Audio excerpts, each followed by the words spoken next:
Hey guys, what's up?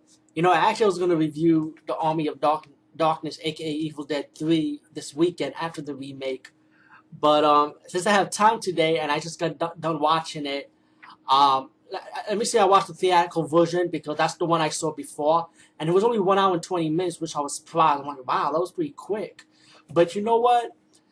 Without a doubt, I did admit it. When I first saw this when I was a kid, I only saw this movie one time, and that's when I was young. But I wasn't a kid. I was probably like in early high school, I would say, or was I in ninth grade? Well, anyway, I really didn't like it, to be honest with you, because I guess because when I was a kid, one and two just to scare the shit out of me, and when I realized it was a comedy horror, still the way the demons being possessed with the human body and the way it act, it did scare me.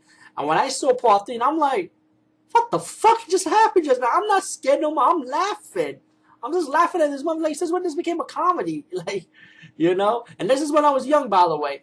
Now, after that time I watched Army of Darkness, I forgot how I watched it. I think I saw it on cable. Because I know I didn't. I rented it, though, on video cassette, or I definitely didn't see it in the movie theaters. So I guess it was on cable I saw this. And I know I didn't like it because of the comedy part of it.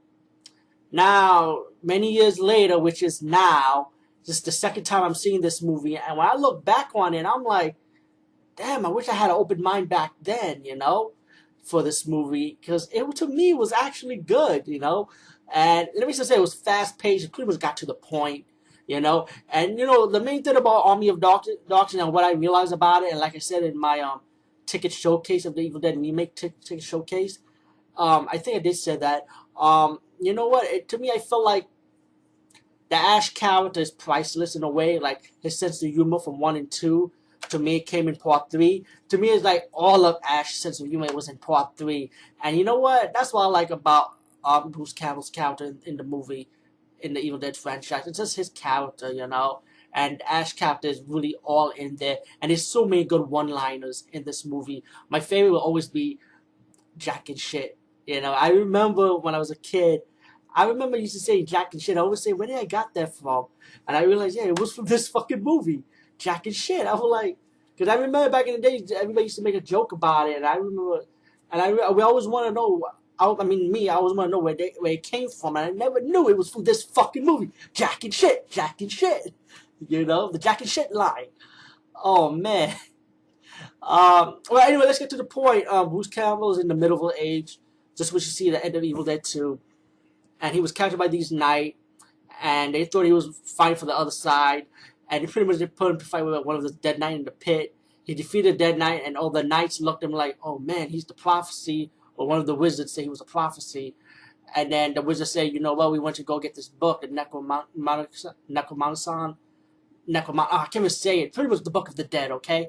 And then when Bruce Campbell's character got his hands fixed by the blacksmith, like a robotic hand, he pretty much goes on the quest to get the Book of the Dead, and he had to say these words. Well, he said the words the wrong way, and pretty much brought the dead, back to life, like the skeletons back to life. But before that scene, he was actually hiding in the windmill before he went for the book and fight with like these evil Ash, and he fought like an evil Ash twin of himself and defeated the evil twin. Well, anyway, after that scene, that's when he gets the book and he says the words the wrong way, and then the skeleton started rising, and then he was able to escape with the book. And evil Ash, he fought it, he buried, decided to get up from the grave, and decided to raise the skeleton army as his own. And the evil Ash wanted to invade the kingdom so he could fight the good Ash and get the book back. And the army and Ash had to fight off the other side of the army. And Ash was kind of scared at first because he wanted to go home right away. And when the girl that likes him got kidnapped, that's when he decided to stay and fight. And then you have this battle scene, and it was amazing how fast paced this movie is, because I just never realized that. 1 hour and 20 minutes, and that was the theatrical version. Let me say that this weekend I will see the director's cut. But again, like I said, I saw the theatrical version of the movie on cable, so you know what, let me follow along with the DVD format of it. But anyway, they have this big battle scene, and the good guys win pretty much. And of course, you got the ending that we all know about. And of course, we got the alternate ending we all always see on YouTube and all that stuff. But we all know the ending, pretty much he had a chance to go back home in the present time, and he works for S Smart, like like a bootleg version of Walmart, and he fought a dead knight over there too, you know. And he kissed the girl and the credits roll off. I kind of like the theatrical ending. I'm glad they went with that because that was like a happy ending and shit instead of a cliffhanger ending. So I kind of like it. But all in all, this is my second time watching this movie, and you know what? Like I said, I wish I was open-minded back then. And let me just say, I do like this movie now. So, and this comedy, the sense of humor, it worked it. And I definitely love the old school effects, especially the skeleton army. I do like warrior skeletons if you think about it, because I remember growing up watching warrior skeletons with Ray Hausenberg or Hausenberger. The guy that does the stop motion puppet thing.